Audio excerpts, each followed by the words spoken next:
Hey guys, this little tip here is going to be about scales.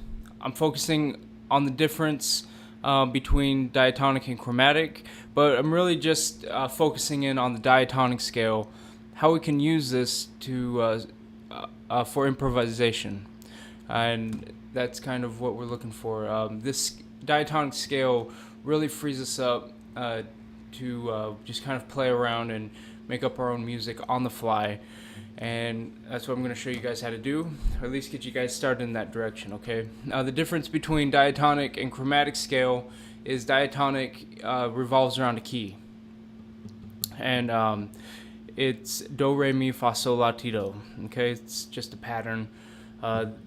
You can call it a fixed do if you want, because it doesn't matter where you start. That could be do, or that could be do, right? Do, re, mi, or do, re, mi. Do's anywhere you start. Same is true with the chromatic scale, except the chromatic scale is every note, and the octave is divided into 12 half steps.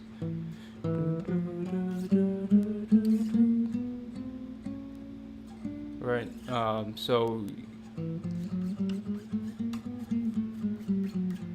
that's what a chromatic scale sounds like. Diatonic is our do, re, mi, fa, sol, la, ti, do. Okay. The distance between the do, re, mi, fa, sol, la, ti, do is the whole half, whole half. That's the cool thing about guitar, is that all you gotta do is learn one pattern and it can serve you in all the keys. All you gotta do is just do, re, mi, do, re, mi, do, re, mi. I'm kind of taking it out of context, but it does work that way. With the piano, you gotta know that when you're in the key of G that there's an F sharp, okay? Because when you start on F, or when you start on G, and you follow this pattern, you'll end up with an F sharp. If you start on D and you want to play a major scale built off this, then you will get a C sharp and F sharp. Okay, so, and it goes true with the circle of fifths. I recommend that you guys check out the circle of fifths also. I can help you out with that. I know how that works, and I can kind of clarify things. Back to the diatonic scale. So the syllables represent a scale degree that we're in, okay?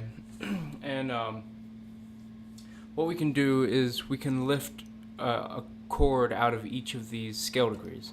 So if we're starting here, do, re, mi, fa, sol, la, ti, do, and then we want to add chords to it. Now I put Roman numerals here. Okay, a uppercase Roman numeral is a major chord, lowercase is a minor chord. That always stays true. Okay, that's fixed also.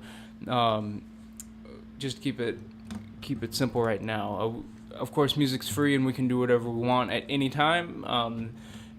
However, just in traditional pop music, we're just gonna stick with this. Okay, so we have do, re, mi, fa, sol, la, ti, do. Now if we're gonna put chords to that, it's gonna sound do, re, mi, fa, sol.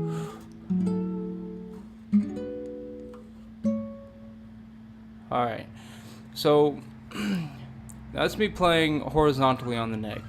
Now what we do, a real popular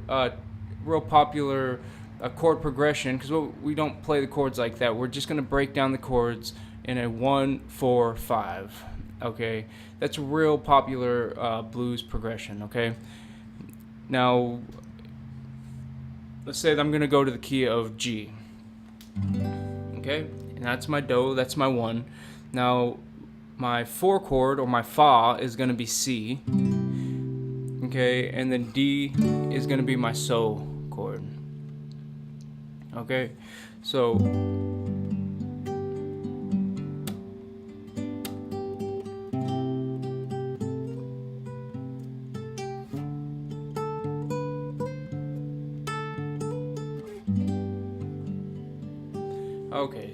what we do here, what I'm doing is I'm focusing on the bass note.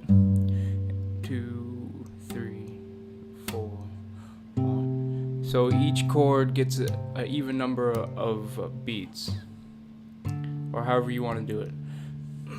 Okay, now associated with that bass note is going to be the entire chord. You don't have to play the entire chord every time you strum. You know, you can.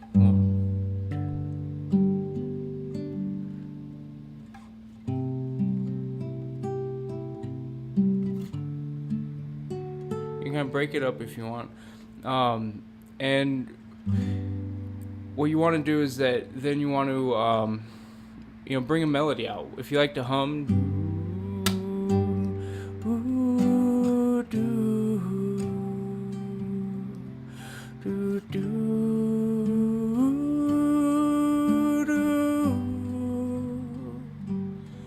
I'm just kind of singing anything that comes like right off the top of my head.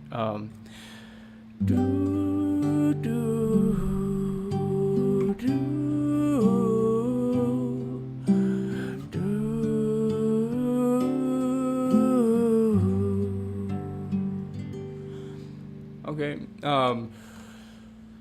you can search at like Google. You can search popular chord progressions and do Roman numeral analysis. And what they're going to do is they're going to spit out Roman numerals. All you got to do is just match up the Roman numerals to the scale degree, and then you pull out the chord.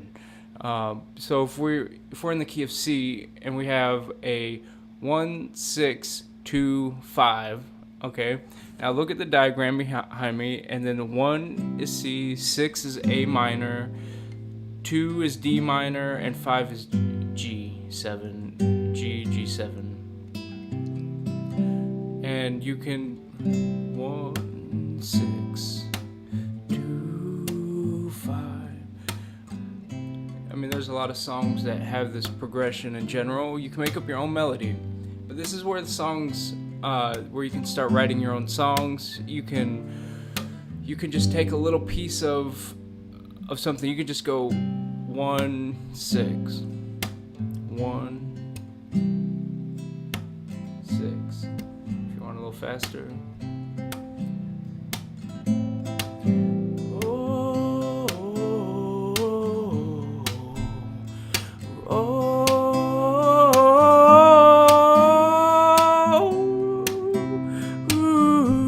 And then 2, 5. 2, 5, 1. Okay, 2, 5, 1 is a real strong progression. It has a lot of gravity towards 1.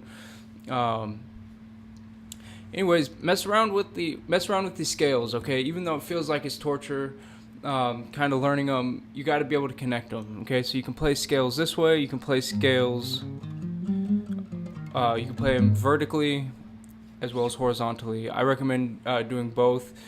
Let me know if I can help out in any way also, right? Because I did a little tip about the cage system.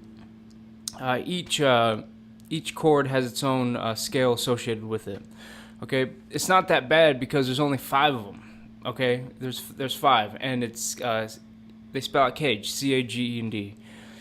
And those are patterns as well. And so you do a lot of work, but it covers a ton of ground.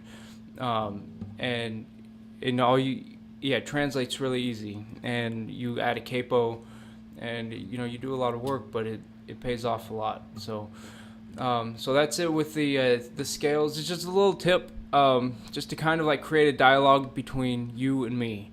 And if you have any questions about any of this, which I hope you do, and I hope you ask, just let me know, and this I can help connect dots, or if you're missing anything, I can help you out. Okay, but this should help you out with chord progressions, improvisation, writing your own songs, and just fretboard awareness. So I will talk to you guys later. Appreciate you guys watching. Thank you.